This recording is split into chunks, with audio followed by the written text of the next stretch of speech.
Días, porque buenos nada más los golpes al crimen organizado que ha hecho el crush de todas las señoras de México y de Poncho Gutiérrez, Omar García Harfuch, que augura una época más segura para todos los mexicanos y mexicanas. Apenas llegó y ya está dando resultados, o al menos eso fue lo que puso en X, antes Twitter, notificando la detención del famoso Omar N., acusado de traficar fentanilo a Estados Unidos. Y esos resultados no los tiene ni Batman.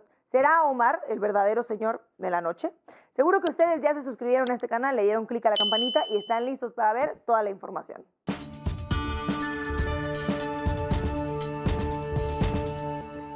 ¿Acaso Ken Salazar pasó de ser amigo y luego enemigo de la 4T en un par de años?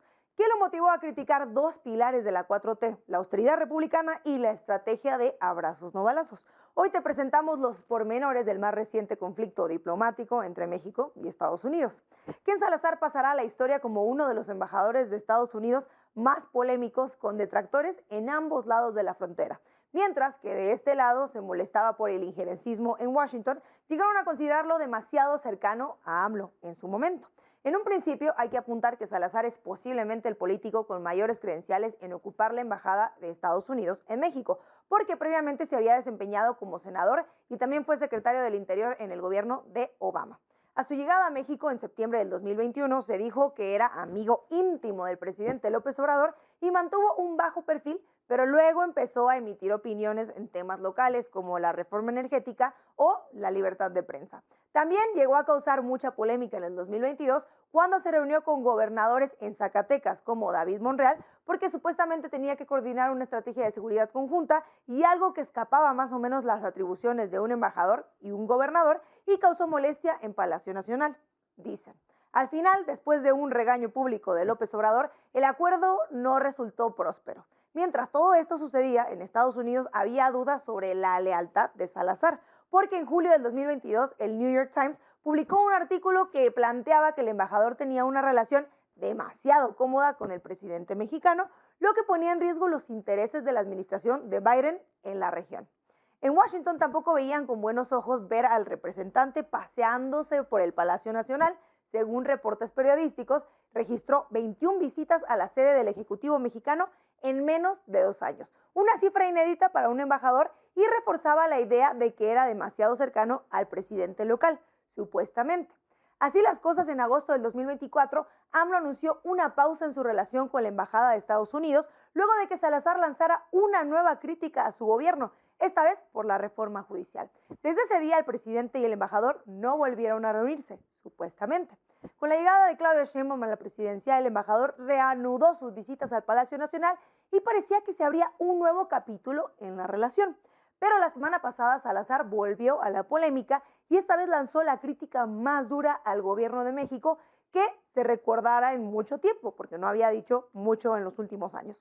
Y sin AMLO en el poder, señaló él, que la estrategia de abrazos no balazos no dio resultados. Sugirió a Claudia Sheinbaum acabar con la austeridad republicana.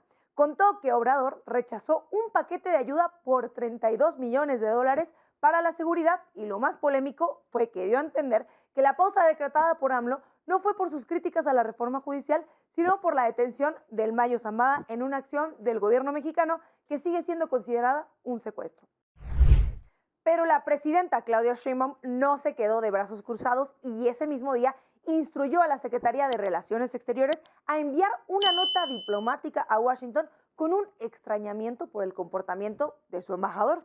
También dedicó un poco de tiempo en las mañaneras para condenar la actitud del embajador, afirmando que primero declara una cosa y después declara otra, como en el caso de la reforma judicial, porque al principio dijo que le parecía bien, pero días después cambió de opinión, y esto alertó contra las implicaciones de la reforma.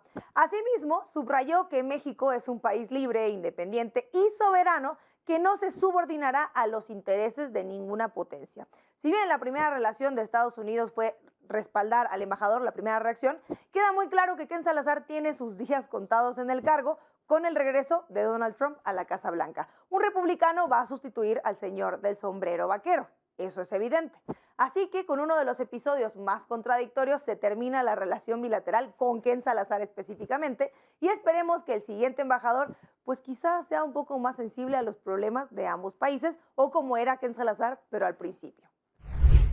El triunfo de Trump en la elección de hace unas semanas significó también un triunfo para los oligarcas que financiaron su regreso, en especial para Musk. El empresario de origen sudafricano, quien por cierto en algún momento tuvo estatus de inmigrante ilegal, se perfila para encabezar una agencia gubernamental en la siguiente administración después de aportar directa e indirectamente más de $200 millones a la campaña. Musk estará a cargo del Departamento de Eficiencia Gubernamental, una entidad cuyo nombre en inglés tiene las siglas de Dodge, porque así de maduro es Musk. Por cierto, el departamento tendrá no solo una, sino dos cabezas, y esto nos dice que hay poquita diferencia y que eso puede cambiar la identidad de la institución. La noticia abre dos debates. Primero, sobre el financiamiento de campañas, porque queda en manifiesto que Elon Musk compró su cargo a billetazos. Y segundo, sobre la participación de magnates en gobiernos que deberían ponerle freno de una vez por todas en lugar de darles poder. El nombramiento es a todas luces un conflicto de interés porque el empresario tiene decenas de intereses con el gobierno que ahora busca regular.